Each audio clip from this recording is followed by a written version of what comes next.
Patay isang gwardiya ng baril sa sarili dito sa Quezon City. So mag-antay na lang ang report sa GMA News sa dito sa Retiro. Yun kasi problematic sa pamilya. Patay na siya ngayon, nagbaril sa sarili. So ngayon ang balikan, nagbabagang balita is Diyos me po, walang tutulugan 24 oras kay serbisyo lamang.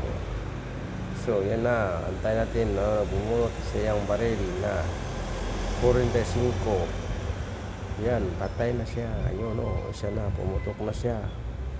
Kailangan niyang itutok sa iyang ulo bago siya namatay. So ngayon mag-ingat kayo. Sa ngayon kailangan mag-euro ang mga gwardiya. Kulang sa training yan siya. So ingat kayo dyan. Babay mo na. Manood na tayo sa iyong mga video.